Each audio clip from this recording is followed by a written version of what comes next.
오늘은 1년에 한 번 있는 선교주일입니다. 선교는요, 우리 교회의 존재 목적입니다. 라스베가스 우리 좋은 장로교회만 목적이 아니고 이 지상에 있는 모든 교회의 목적이 선교입니다. 그래서 선교라는 것은 뭐냐면은 쉽게 하면은 영혼을 구원하는 거예요.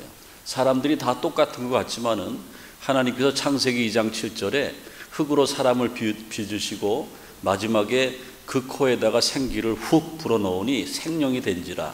그래서 사람들에게는 생명, 영혼이 있는데 그 영혼이 예수님을 만난 사람은 영혼이 살아있는 사람이고 예수님을 믿지 못하고 만나지 못한 사람은 영혼이 죽어있는 사람입니다. 선교는 영혼이 죽어있는 그 사람의 영혼을 살리는 게 선교입니다. 그래서 선교는 영혼을 구원하는 것이고 선교는 예수님의 사랑을 전달하는 것입니다.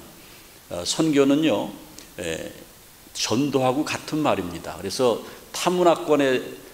타문화권의 사람들을 전도하면은 그것을 선교라고 그러고 동일문화권의 사람을 전도하면은 그건 전도라고 합니다. 선교와 전도는 출발점이 같는데 현대 선교학에서는 전도하고 선교를 합쳐서 통칭해서 선교라고 부르고 있습니다. 그래서 예전에는 각 교회에서 여선교회, 남선교회가 여전도회, 남전도회 했는데 통칭으로 선교로 하나로 통일했기 때문에 지금 여러분들의 그 기관들 부서 이름이 여선교회, 남선교회가 된 겁니다. 그래서 선교는 영혼을 구원하는 것이고 타문화권의 영혼을 구원하는 것은 선교고 동일문화권의 사람을 구원하는 것을 전도입니다. 그래서 우리 선교사님 오늘 오셨는데 선교사님은 타문화권의 사람들에게 복음을 전하니까 선교하는 겁니다. 여러분들이 여기서 미국 살지만은 한인들에게 복음을 전하면 뭐예요? 전도예요. 근데 미국 사는데 여기 진짜 미국 원주민들한테 전도하면은 그건 선교라고 말하고 있습니다. 선교하는 교회는 망하지 않습니다. 뭐 아멘 안 해도 안 망해요. 또 아멘 하면은 더 안 망하죠. 선교하는 교회는 망하지 않아. 왜? 하나님이 가장 기뻐하시니까. 그래서 선교하면은 그냥 외국에 나가서 막 이것만 선교인 줄 아는데 아닙니다. 내 아들 전도하는 거 선교예요. 내 남편 전도하는 거 선교입니다.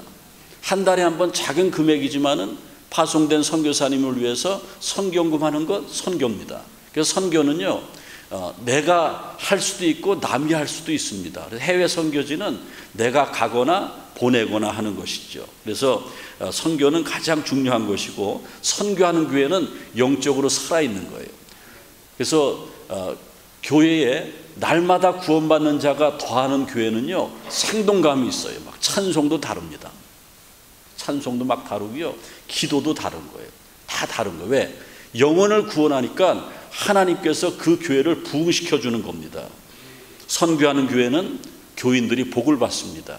어떤 직장을 가지고 있든지 어떤 비즈니스를 가지고 있든지 선교하는 교회를 가니까는 자연히 복을 받게 되는 거예요. 여러분들 우리 교회 선교 열심히 하고 있는데 잘하는 짓이죠. 잘하는 겁니다. 여러분들 신앙생활의 가장 핵심은 그냥 내가 겨우 교회에 끌려 나와서 앉아가지고 예배만 드리고 가는 게 아니고 구원 그 위에 삶이 있는 거예요. 구원받는 거 끝나는 것이 아니고 구원 그 위에 삶이 있는데 구원받은 모든 세계 열방들에게 동일하게 부여된 사명이 선교라는 겁니다. 오늘 성경에 보면은 그러므로 너희는 가서 모든 민족으로 제자를 삼아라 그랬는데 모든 민족이 어디까지입니까? 이 지구촌이 모든 민족이에요. 모든 민족이 얼마나 됩니까?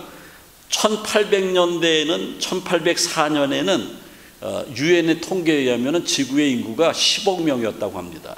근데 1960년에는 30억이 됐어요. 2011년에는 70억을 돌파했어요. 지금은 얼마나 될까요? 지구의 인구가 2022년도 11월 말 통계로 유엔에서 80억이 넘었습니다. 벌써 지구의 인구가 80억이 넘었어요. 그러니까 이 많은 인구들에게 모든 민족에게 복음을 전하라고 했습니다. 그러므로 너희는 가서 모든 민족을 제자로 삼아 아버지 아들과 성령의 이름으로 세례를 베풀고 내가 네게 가르쳐 분 바 모든 것을 지키게 하라. 볼지어다 내가 세상 끝날까지 너희와 항상 함께 있으리라. 할렐루야. 하나님이 항상 함께 있는 거 좋아요, 안 좋아요? 좋아요. 굉장히 좋아요. 예. 저희 집사람 우리 딸이 시집간 딸이 오니까는 같이 있으니까 너무 좋아가지고 막 그러는데 그거 비교가 안 되는 거예요. 하나님이 항상 나와 함께 하는데 어떻게 할 때에, 내가 선교할 때에, 내가 전도할 때에, 내가 죽은 영혼에 대한 부담감이 있을 때에, 여러분 눈만 뜨고서 기도할 때마다 하나님께서 부담 주시는 영혼이 있지 않습니까? 믿지 않은 아들이 생각이 나고, 믿지 않은 남편이 생각이 나고, 잘 믿다가 교회를 떠나간 친구가 생각이 나면은 여러분 복된 사람입니다. 그 사람에게 복음을 전하라는 겁니다. 그래서 세계에 많은 이러한 사람들이 있는데 다 선교의 대상자입니다. 고린도전서 10장 31절에 보면은 너희가 먹든지 마시든지 무엇을 하든지 하나님의 영광을 위해서 하라. 이 하나님의 영광이 뭡니까? 교회 존재의 목적에 접근하라는 겁니다. 모든 민족으로 제자를 삼으라는 겁니다. 어떤 사람은 자기는 다 전도해도 남편은 전도 안 할래, 안 한다고 그러더라고요. 그 40년 동안 지긋지긋했는데 천국에 가서도 만나기는 아우 지겹다는 거예요. 아주 교회 지금 안 나가고 있어서 너무 편하다는 거예요. 예? 여러분도 그러면 복을 못 받는 거예요. 하나님의 명령에 접근 안 하는 거죠. 여러분들 우리가 선교하려고 전도하려고 그 영혼을 위해서 기도하면은 사랑하게 되는 거예요. 하나님께서 기도할 때에 전도의 문을 열어주실 줄로 믿습니다.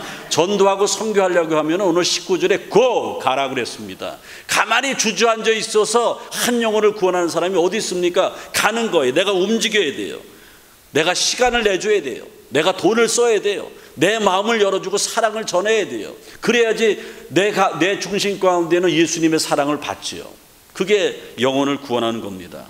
한국의 기독교 유래는요, 1806년, 여러분 우리 미국에 이민 와 사는데 미국에 감사해야 돼요. 1806년에 미국 윌리엄스 대학에서 사무엘 밀스라는 학생이 기도 모임을 구성했습니다. 그래서 매번 캠퍼스에서 정한 시간 내 기도 모임을 하는데, 어느 날 기도 모임을 하는데 갑자기 막 폭우가 쏟아져 내렸습니다. 몇 명이 모여서 기도하려고 그랬는데 캠퍼스에서 비가 오니까 비 피할 장소를 찾는데 옆에 보니까 건초더미가 있었어요. 그래서 그 몇 명의 학생들이 건초더미에 들어가서 막 기도하다가 성령을 받았어요.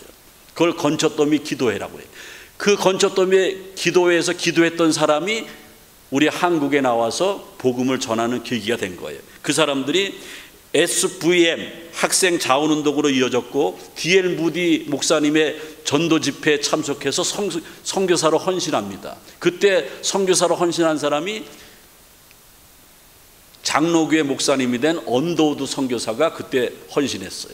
그 다음에 아펜젤러 선교사가 헌신했어요. 그분들이 어디로 헌신했냐면은 척박한 땅, 지도상에도 어디도 있는지 모르는 1800년도 그때에 조선에 가서 복음을 전하겠다고 그들이 결단합니다. 그래서 1885년에 인천 제물포항으로 저들이 들어오죠. 그래서 지금 우리 조국이 복음을 받아들인 것이 138년 됐습니다. 1885년 4월 5일 부활절날 주일날 아침에 인천 제물포항에 도착했어요. 저 아펜젤러 언더우드는 일본에 배 타고 왔다가 거기서 준비해서 조선에 대해서 준비를 해서 이렇게 온 겁니다. 여러분들 얼마나 감사합니까? 138년 전에 저들이 안 왔다고 하면 우리는 예수 믿지 못했습니다. 이게 뭡니까? 다 선교입니다. 언더우드 선교사는요, 장로교회를 우리 조선 땅에다 심었죠. 그래서 세문안 장로교회를 개척해서 지금도 얼마나 멋진 교회로 성장했습니까? 그 다음에 아펜젤러 선교사님은 감리교회 선교사인데 이승만 박사도 다녔던 정동제일감리교회를 개척하지 않습니까? 저분들이요, 특별히 아펜젤러 목사님은 44살에 한국에서 순교하셨어요. 한국에서 복음을 전하다가 여기서 44살에 순교하셨습니다.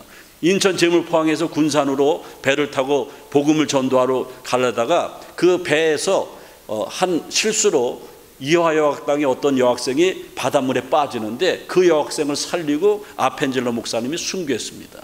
여러분들 얼마나 감사합니까? 우리는 거저 받았어요. 거저 받았는데 그냥 신앙생활만 하지 우리는 선교해야겠다고 그런 뜨거운 열정이 없다라는 겁니다. 굉장히 중요한 사실이죠. 우리는 복음을 전해야 됩니다. 그리고 선교해야 된다라는 거예요. 우리 한국에는요, 그 선교사님들이 와서 복음을 전하는데 한국 사람들이 얼마나 정적입니까? 막 기도하는데 성령이 임하는 거예요. 그래서 초대교회, 한국의 초대교회 때 1903년에 원산 부흥운동이 있었고요, 1907년에 평양 대부흥운동이 있었고 1909년에 백만인 구령운동이 있었어요. 특별히 거기서 1907년에 평양 대부흥운동은요, 평양에 저 장대교회가 지붕이 들썩들썩했다라는 거예요. 여러분들, 지금으로부터 엄청 오래전 아닙니까? 130년 전에 평양 장대교회 기아집을 막 엮어가서 늘려가지고 된 저 교회당에 1,500명이 모였어요. 그러니까 막 나중에 교인들이 고만오라 하는데 자꾸 점점 오니까는 여자는 오전반, 남자는 오후반, 예?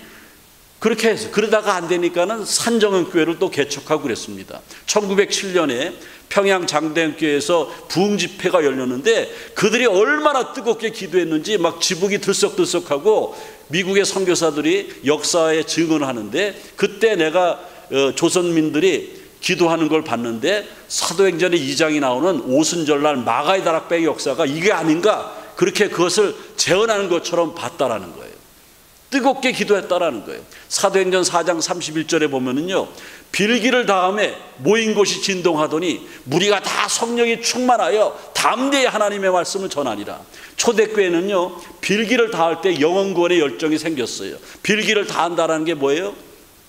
성경 원전에 보면은 하나님이 그만 기도해라. 이나 됐다. 너 그만 기도해. 집사님 그만 기도해. 이제 집에 가서 쉬어. 그만 기도해. 기도를 얼마나 많이 하면 빌기를 다음에 그만 기도하라고. 그러니까 이 사람들은 기도하면은 계속해서 기도가 돌아가는 거예요. 밤새도록 기도하고 기도가 계속 이어졌어요. 그래서 성령의 역사가 나타나지 않습니까?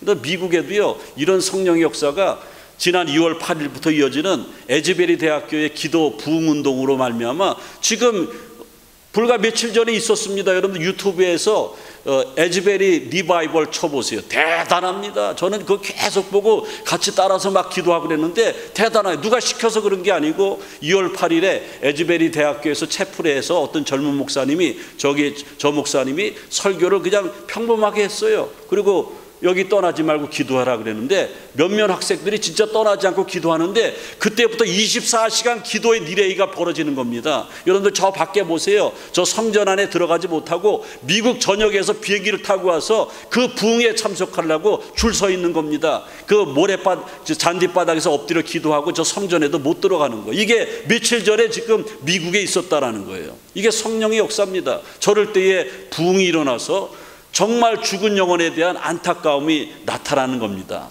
사랑하는 교회 여러분들, 선교하는 교회는 결코 망하지 않습니다. 우리가 무엇을 위해서 애써야 되는지, 내 신앙의 목적이 뭔지, 교회 존재의 목적이 뭔지 알아야 됩니다. 예수님이 이 땅에 오신 목적이 무엇이냐면은, 예수님이 오셔서 얼마나 급했으면은 예수님이 오신 목적을 가장 간결하게 팍 선포했어요. 예수님은 30살까지 인간으로 사시다가 30살부터 33살까지 3년 동안 공생애를 사시지 않습니까? 세례요한한테 세례 받고 40일 동안 금식기도 하시고 가장 먼저 예수님이 선포한 말씀이 마태복음 4장 17절인데 무엇인지 아세요?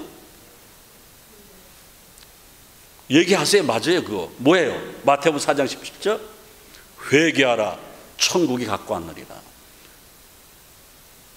대충 거기에 다 있는 거예요. 거기에 성경의 내용이 다 있고 예수님의 오신 목적이 다 있는 거예요.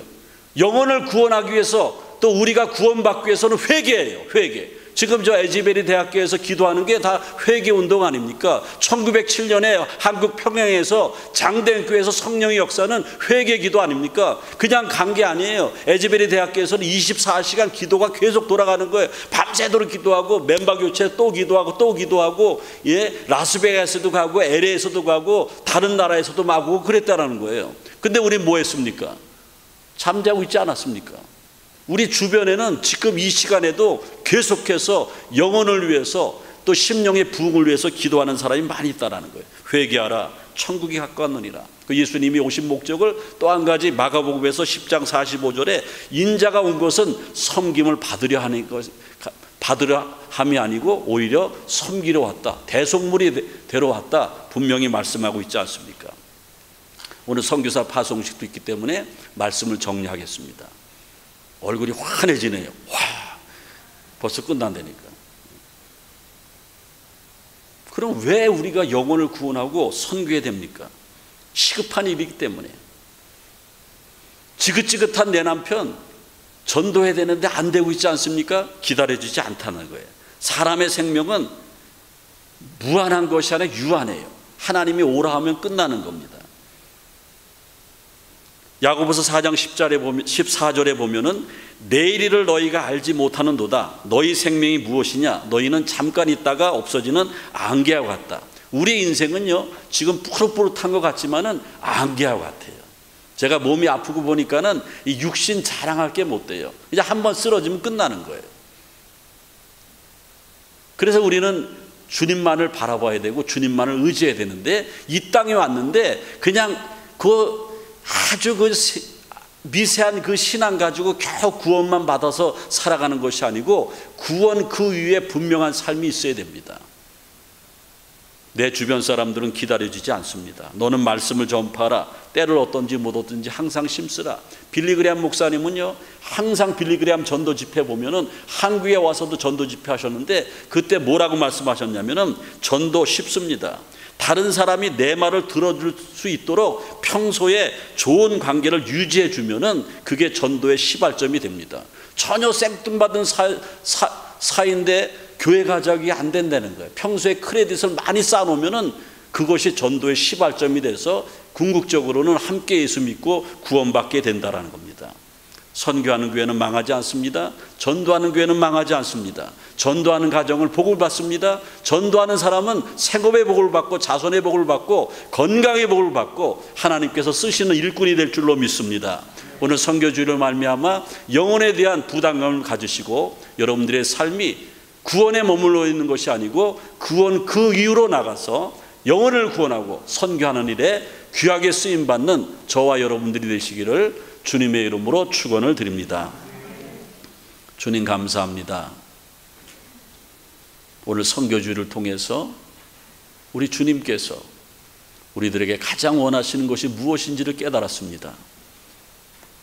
지금은 정말 마지막 때인데, 내가 평생 예수님을 믿었는데 나 때문에 구원받아 천국 가는 사람이 한 사람이라도 있어야 되지 않습니까? 주여, 기도하겠습니다. 나를 사용하여 주옵소서. 주여, 우리 교회가 우리만 편한 것이 아니고 여기 머물러 있는 것이 아니고 세계 열방을 향해서 선교하려고 합니다. 주여, 역사하여 주시옵소서. 구주 예수님의 이름으로 기도하옵나이다. 아멘. 우리 찬송가